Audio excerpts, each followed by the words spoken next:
बेघर किया जा रहा है, क्योंकि एक इशू नहीं है, घर से बेघर किया जा रहा है और उसमें सरकार का कोई योगदान किसी प्रकार का नहीं रहा। ये इन लोगों ने अपनी मेहनत से ये इन्होंने अपना निवास स्थान तैयार किया। अगर ये कहा जाता है सरकार द्वारा कि ये अनऑथराइज है, तो इस बात से मैं समझ नहीं। आधी दिल्ली अगर देखा जाए जो भी ये तो चलो दिल्ली है, अनऑथराइज जितनी कॉलोनी है, अगर गवर्नमेंट के गाइडलाइंस को देखा जाए तो वो भी अनऑथराइज है। तो इस तरीके से अगर इस विषय को मानते, अगर डीएम मजिस्ट्रेट अगर वो निर्णय लेता है तो उसने संविधान की परिभाषा को पूरा पढ़ा नहीं। और जो 2024 नवंबर में जो आदेश पारित किया गया था इन्हीं लोगों के लिए, उसमें क्लियर कर दिया गया था कि भाई अगर कोई भी अधिकारी या अधिकारी वर्ग अगर इस प्रकार का कोई निर्णय लेता है, अगर किसी के घर को तोड़ा जाता है तो उसका उस अधिकारी के वेतन से पैसा काट के उसको बनवाया दिया जाएगा। ये सुप्रीम कोर्ट का ऑर्डर है। ये फिर भी अपील में हाथ जोड़ के खड़ी होती है, चाहे पुलिस अधिकारी है चाहे डीएम है, लेकिन इनको अपील करने की आवश्यकता नहीं है। कई हजार करोड़ का बजट है इन लोगों की सुरक्षा के लिए, इन लोगों की व्यवस्था के लिए, उसका यूटिलाइजेशन नहीं है। एक उदाहरण 40,000 करोड़ रुपया जो आपके ये यमुना पार में पुल बना है शीला दीक्षित के टाइम, ये इन लोगों के लिए 40,000 करोड़ रुपया सैंक्शन हुआ कि पर्टिकुलर इस समाज के लोगों को अपलिफ्ट किया जाए। उसका यूटिलाइजेशन नहीं हुआ, उसका यूटिलाइजेशन हुआ तो जितने यमुना पार के जो पुल बने हैं वो पैसा वहां यूज हुआ, जिसमें पीएल पूनिया उस टाइम चेयरमैन से कमीशन के, उन्होंने चीफ सेक्रेटरी दिल्ली को हथकड़ी लगा के कमीशन में पेश किया, उसके बावजूद हो गया। हमारे समाज के अपने लोगों की बहुत कमी है भाई, अपने निजी स्वार्थ के अंदर वो लोग अलग अलग पार्टियों में जाके समाज का नुकसान कर रहे हैं, अपना कोई नुकसान नहीं कर रहे हैं। अगर ये एक हो जाए तो हमारी मेजोरिटी इतनी है कि देश में जब चाहो जब तुम राज कर सकते हो। जब मेरी डीएम से बात हुई, एसडीएम से बात हुई, जो आप क्वेश्चन कर रहे हैं यही मुझे मंत्रालय में बताया गया। इन लोगों को हमने हाउस अलॉट कर दिए हैं, लेकिन ये लोग नहीं गए, तो हमने का लिस्ट लाइए जो भी केजरीवाल जी ने आपके फॉर्म भरे हैं, जिसमें उसको हमारे 19 एक्ट में काम आ गया। एक आप लिस्ट लाइए ना, जिसको आपने मकान दे रखा है वो नहीं गया तो वो भी जांच का विषय है। सुप्रीम कोर्ट कहता है कि अगर आपने कब्जा किया हुआ है या ऑक्यूपाई किया हुआ है या आपने 5 तरीके से, सुप्रीम कोर्ट का जजमेंट आपको दिखाऊंगा, तो उसकी भी कम से कम 15 दिन का टाइम दिया जाएगा। उसके बाद ही 3 महीने 15 दिन का टाइम, ये जो कार्रवाई हुई है ये 24 घंटे का नोटिस पे हुई है। 19 तारीख को तहसीलदार का नोटिस और 19 तारीख को तोड़ दिया गया है। ये असंवैधानिक है, गैर कानूनी है।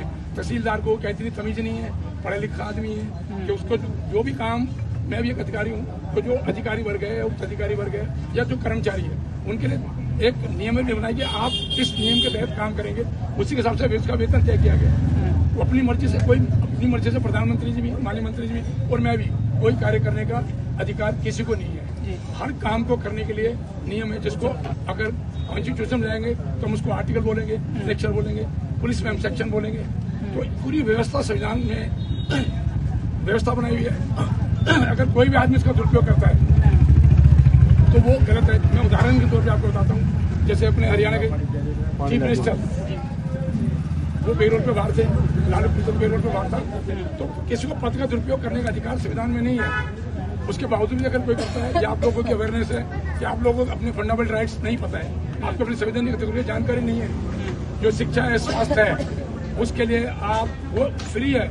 आज वो बिजनेस में कन्वर्ट हो गया है, वो हमारा दुर्भाग्य। जब तक शिकायत नहीं जाएगी तो उस पर कार्रवाई नहीं हो सकती। लॉयर है उनसे, वो आपके अपने समाज की भी है, वो सॉलिसिटर जनरल चीफ पोस्ट में है। तो हम यही चीज में, अभी उसी चीज में लगे हुए हैं।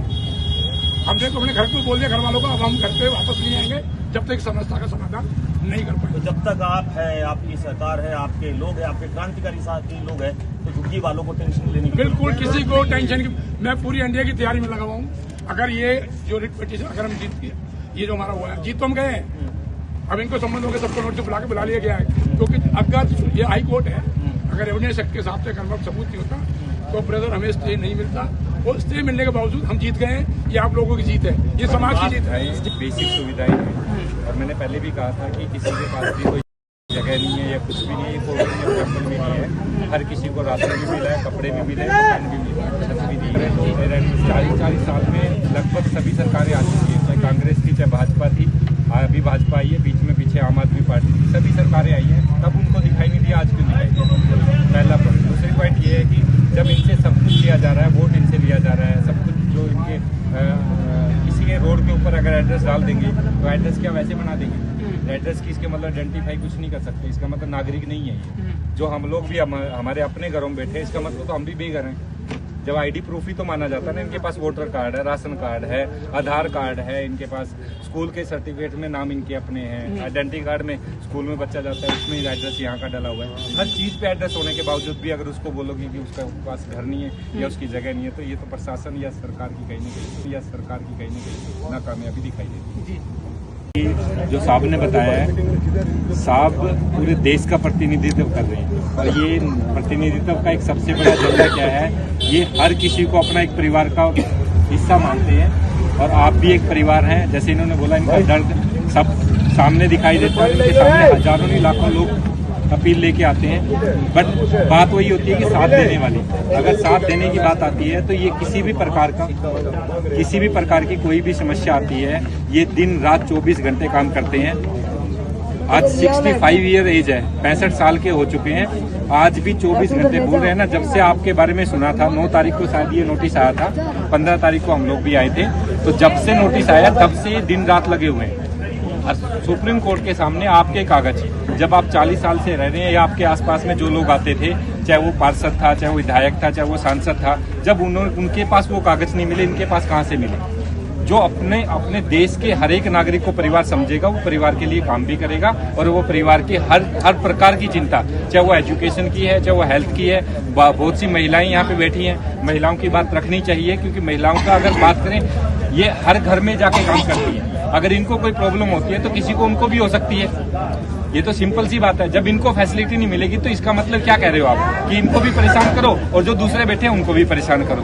तो इनकी हेल्थ के ऊपर भी हमें ध्यान रखना है। महिलाओं की बहुत सी समस्याएं होती हैं जिनके बारे में आगे जाके बहुत सी चीजें ऐसी क्रिएट हो जाती हैं जो पूरे परिवार को खा जाती हैं। तो हमें इस पे काम करना चाहिए, एजुकेशन पे भी काम करना चाहिए, रोजगार पे भी काम करना चाहिए। जो 40 साल से यहाँ बैठे हैं, तो 40 साल में हर चीज का बेनिफिट सरकार ने लिया है।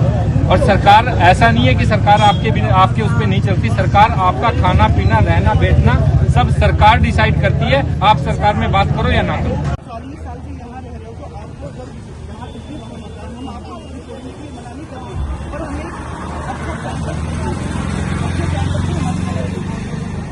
करते, पर हमें महिलाएं छोटी मोटी काम कर रहे हैं, अपना घर चला रहे हैं, झाड़ू पोछा करते हैं, रात के